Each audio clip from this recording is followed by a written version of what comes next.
Hi guys, how you going? My name is Yuhki. I'm a photographer based in Perth, Western Australia. That's like at the far south end of the world.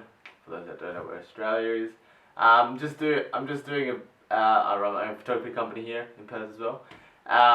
Called YM Photography. The link should be down below in the info box. Just doing a quick review of some couple of things, just because I've been getting a few messages from people asking me about, especially my f-stop bag that I'm about to show you in a sec. I'm sure you've seen a lot of f-stop bag reviews and stuff, but from what I've read and seen, not many people have actually talked about the depth of the actual ICU units that we all want to find out about, like, you know, the depth of it and the width and etc, etc. So I'm going to show you, that's pretty much my main thing that I'm going to show you here today. Anyway, I use the Tilopa BC in the foliage green colour. Inside I typically use a Large Pro sloped ICU unit in there. Not actually using it at the moment just because I'm not hiking anywhere, I'm not doing anything. So yeah, just take that out so you can see better. So that's the Tilopa BC with a large ICU in there. In comparison, I used to use the medium Pro ICU, and that's a large. It's a bit hard to see, I guess you got to see it up close, but this is the medium ICU, and there's a bit of a, well, see if I can match it there. There's a bit of a difference, and if you can't see here firsthand, there is a big difference in terms of the difference of sizes. But typically, as for an average photographer, I reckon don't really need to go the extra large with ICUs unless you really need to carry so much crap. But in essence, I reckon you can make do with the large ICU at most. You just gotta work. You gotta be efficient, like space efficient, and just gotta know how to sort your stuff out. A medium ICU now I just use just for when I do a little bit more commercial photography work and stuff. I carry, and like some videography stuff or commercials and stuff that I do. I just carry like extra headphones, batteries,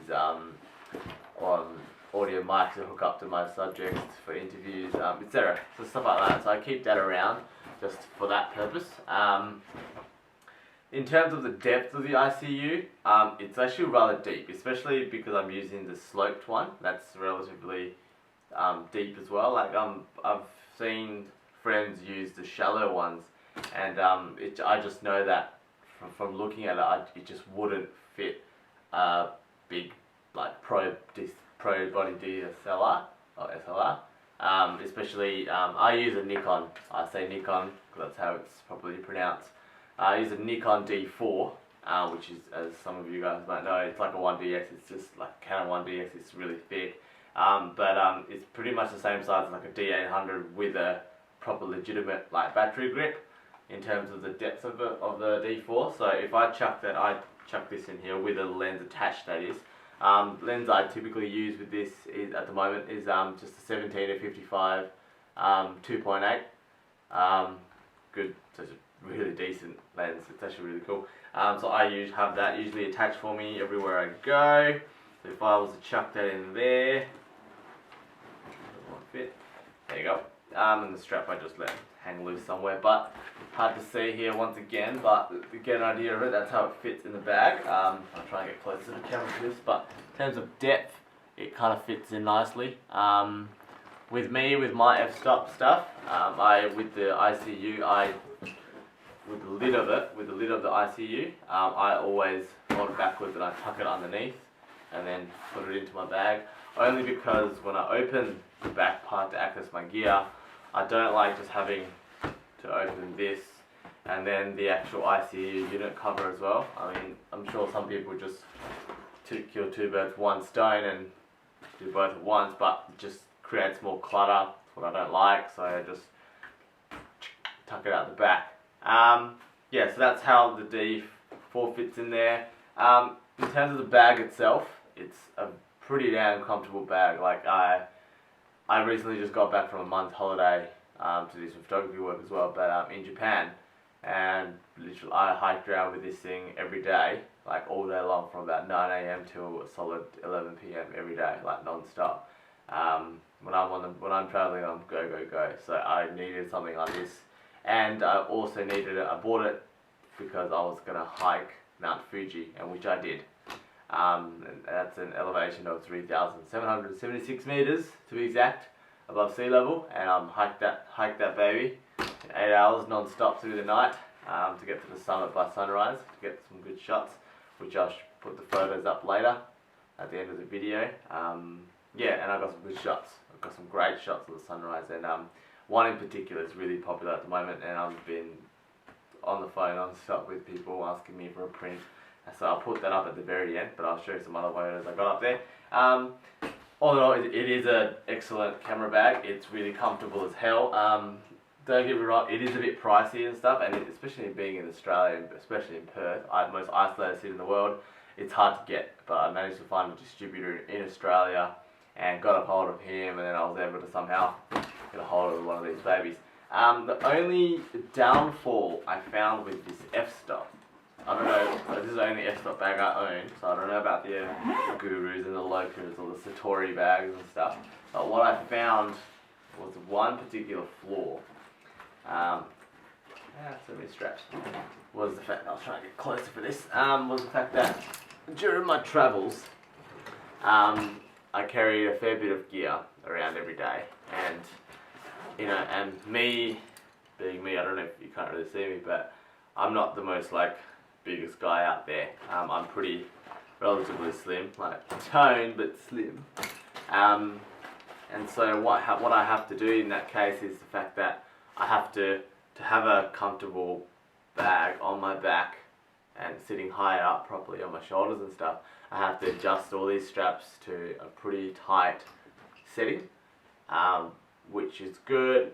I mean, it's comfortable as hell when I get it right, but what's tedious was the fact that when I pull, especially these upper shoulder straps, it was more one side, I'll show you in a sec, but when I pull them tight, it actually pulls on this back part. It's hard to see. It pulls on that back, the actual back material of the bag, so it pulls that down as I pull it, and what that causes is the actual inner Velcro, which is attached to the back material as well, that Velcro to start peeling and start tearing off.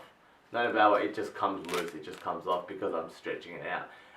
The bad thing about that is the fact that once it got to the point so many times like this, where the actual metal frame was kind of sticking out, and then that comes up a little bit, which means already then the weight distribution gets disorientated and it just doesn't distribute the weight properly as it's meant to, and so I just kept getting this real uncomfortable feeling on my back, and the weight wasn't getting distributed properly throughout my body, and so I had to stop a few times and just readjust everything, which sucked, but oh well, it was fine, and it's something I could live with, not for ever, but it's, you know, just gotta be a man, gotta suck it up. But that was the only downfall about the bag. Everything else is fine. With a large ICU in there, I could still fit a decent amount of stuff in the top part, not just this little small front little pocket where you can put all your memory cards and spare batteries and stuff in there, but just in the actual main compartment up the top, I can get access to other stuff. So when I climbed Fuji, I carried my camera gear, and inside here I actually had a spare jumper, a couple of t-shirts, and I've got a bit of a lung problem. So high altitude was going to be a bit of a problem for me, so I took some spare oxygen gas cylinders and extra food, drinks, whatever, and I even also carried a full 3-litre Camelback bladder in there the whole trip, and seriously, it was still comfortable as hell, so I was fine with that.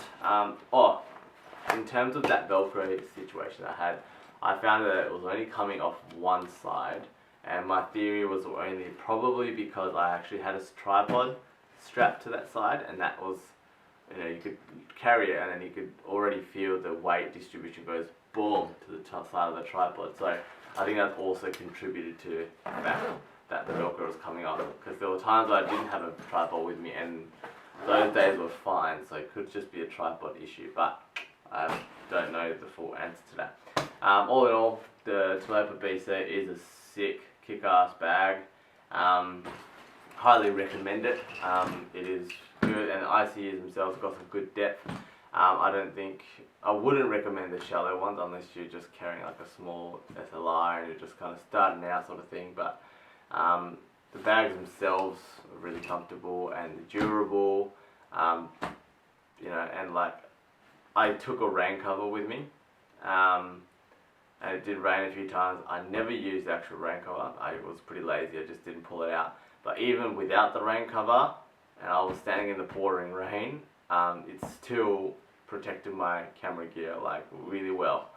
So that was sick, and I was really happy about that. So yeah, so this I recommend just hiking. Everyday use you can if you really want to. I don't. I've got about 6 different bags here, but recently while I was in Japan, I was in the Nikon shop, like the showroom and stuff, and I picked up their new release bag. It's called the Shooting Master. It's a large size, and it's actually just like it's small. It's not going to fit shitloads of gear or anything, but it's enough for my commercial photography work and videography work that I do with some clients and businesses, stuff like that. So it's good enough to carry, and it carries a lot of other accessories that you need. So that's good. I like that thing. Yeah, in my Pro ICU to Mount Fuji, for example, I took with me my Nikon D4 with the 17-55 2.8 attached. I kind of made a bit of a boo-boo, and I decided to take my 70-200 lens as well with me. That was a bit of fun, extra weight to carry. And then I also had my wide angle, which isn't a 14-24. I actually used the Sigma 8-16 millimeters. It's got a really low aperture, but it's still really wide and it turns out like with D4 being a full frame, it's still got the capacity to change to a DX sensor or an FX. So that's pretty cool. So I can interchange lenses and just change the sensor mode. And even with the DX mode with the 8mm, it works out to be about just under 2 mils wider than using a 14-24 mil lens at full frame. So that was cooler for me. I know that extra 2 mils makes a big difference for me, especially with all these temples and stuff that I needed to photograph in Japan. That just makes it work. And I guess that's pretty much it, really. I might just show you an understanding of the depth of the ICU properly. In my medium ICU, it's the same depth as a large, so I'll show you there. So basically, once again, got my Nikon D4 with the 17-55 attached, and that just goes in there like that.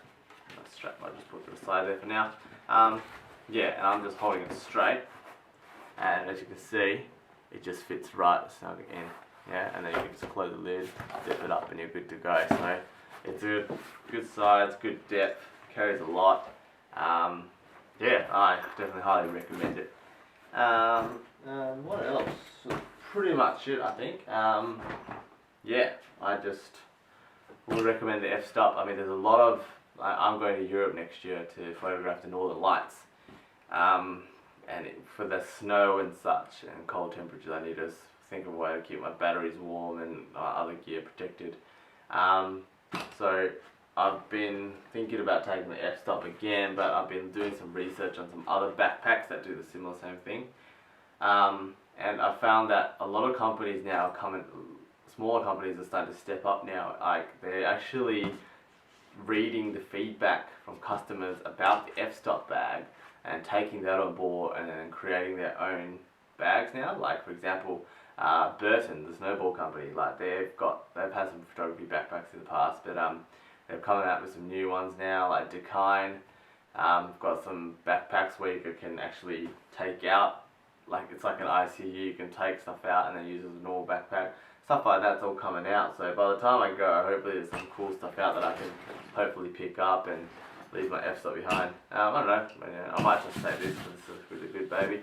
Also another thing while I'm here, what I might recommend is, I don't know if you guys know about it, it's called the Peak Design Capture clip. It is an amazing bit of like simple technology. Like it's not like a fancy gadget or anything. It's just a clip. It's just like a clip that you strap onto your camera backpack like this, or your belt, or like a sling bag that you have. And what it does is it basically presses the red button, it unclips your camera off. So basically this, there's 3 different designs of like plates that you, for a tripod mount, like a plate, and you choose the right one for your tripod, and you just screw that onto the bottom of your camera, and then you can use that as a tripod mount, like tripod plate, and you can use it just to simply clip onto the strap. So when you're hiking around, walking around town, and you don't want to always have a camera in your hand, or you don't want to keep pulling it out of your bag, it's good to just have that capture plate on the bottom of your camera body, and then just simply just take a picture, clip it in, clip it out, take a photo, clip it back in, and it's actually really, really durable. At first I was a bit skeptical about running around and stuff, but to Japan, trains run all the time, but I didn't want to miss them because I wanted to skip the rush hour traffic and stuff. So I was always running for the train, and many times I had the camera attached to that, and I was so scared about it. But then there was one time I took a stumble and stuff, and protected my camera, of course, but didn't even budge an inch. It just stays on solidly, and it's a good piece of equipment. They've just released a new one, a new design as well, so go definitely check that out at Peak Design. But yeah, no, it's definitely useful to have, and you know, I don't always keep on the f-stop. I keep it on the back, like bag straps and stuff like that, and it's just really handy to be able to just clip your camera on there on the go. So it's really cool. I think that's pretty much it with the review. That's the ICU is the main thing I wanted to cover, and just talk about the f-stop bag quickly.